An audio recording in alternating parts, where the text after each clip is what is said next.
Je m'appelle William Ravon et je suis étudiant à l'École normale supérieure. J'ai fait déjà un master de cinéma et actuellement j'étudie le théâtre aussi bien à la Sorbonne que donc, à l'École normale en m'intéressant particulièrement à la question du visage peint sur les scènes modernes de la deuxième partie du XXe siècle. Et cette année, je monte un projet de théâtre avec ma compagnie étudiante qui s'appelle Idolâtrie. C'est un spectacle qui a une forte imprégnation plastique. On travaille beaucoup à partir de théâtre d'objets, théâtre de marionnettes, des masques.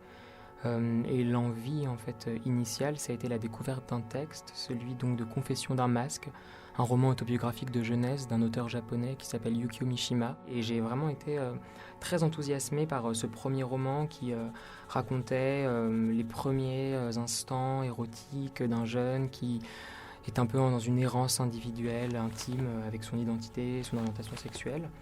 Et mon partenaire et moi, Aurélien, on s'est dit qu'on allait en fait regarder un peu du côté de son théâtre. Et par chance, en fait, il y avait un recueil qui avait été traduit par Marguerite Yourcenar. On s'est du coup empressé de lire ces textes qui sont des no, une forme de théâtre très codifiée au Japon. Et nous, on s'est concentré donc sur un seul de ces cinq traductions, qui s'appelle donc Yoroboshi.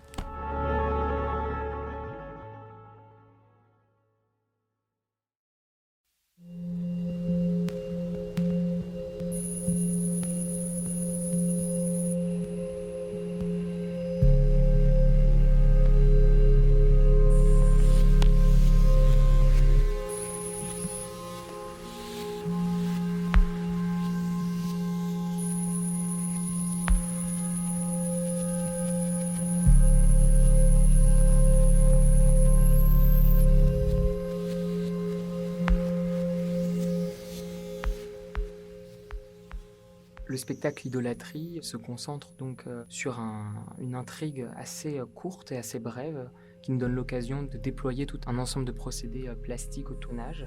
Il s'agit donc d'un litige familial qui met au cœur en fait deux familles, les Kawashima, qui sont donc les parents adoptifs de cet enfant qui s'appelle Toshinori, et les Takayasu, qui sont donc les parents biologiques qui ont perdu cet enfant lorsqu'il avait 5 ans.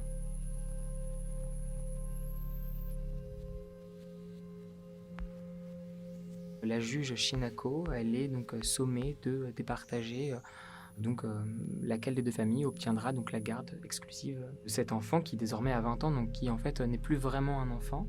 Mais en fait, il a besoin d'être donc sous la tutelle d'une famille parce qu'en fait, il est aveugle. Il a perdu la vue lors d'une explosion nucléaire d'Hiroshima ou de Nagasaki. Et c'est donc dans cette idée-là, nous, qu'on a travaillé l'esthétique de la pièce avec des corps déformés, justement aussi un monde qui est toujours en prise aux radiations, que ce soit des radiations visuelles, radiations sonores. Donc c'est comme ça que le paysage sonore, visuel de la pièce a été pensé, s'est construit. On a également travaillé donc sur des procédés qui sont vraiment figuratifs, du théâtre d'ombre, du masque, de la marionnette, mais aussi tout un travail chorégraphique, de gestes, à travers justement une importance donnée donc, à la façon dont les parents pouvaient se figurer cet enfant perdu ou cet enfant, on va dire, fantasmé. Justement, l'enfant, lui, étant aveugle, on est en permanence, en fait, tenté de se demander qui voit et qui ne voit pas. Et comme l'enfant est animé par des visions apocalyptiques de fin du monde, il y a toujours un doute aussi entre le monde des vivants et le monde des morts. On ne sait jamais si Toshinori est finalement le seul rescapé d'un monde qui a cessé d'être, ou si au contraire, les parents n'arrivent pas à faire le deuil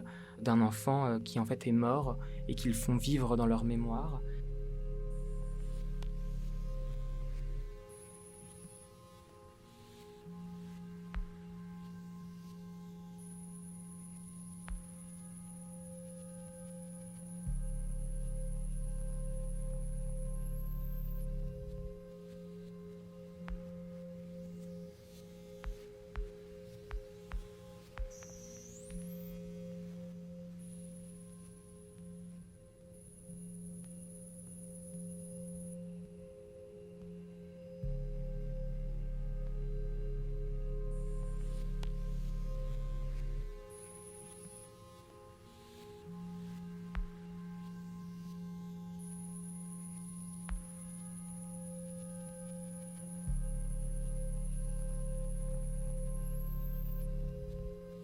C'est ce moment où arrive donc Toshinori sous la forme d'une marionnette manipulée par les parents et que Aurélien arrive aussi à ce moment-là et qu'on a donc ces deux corps qui font face au public.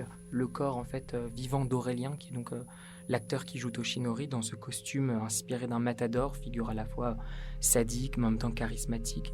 Et aussi cette marionnette qui est donc vêtue exactement comme l'acteur et qui est ce corps inanimé qui a besoin d'être manipulé, que l'on fait vivre par l'action des autres.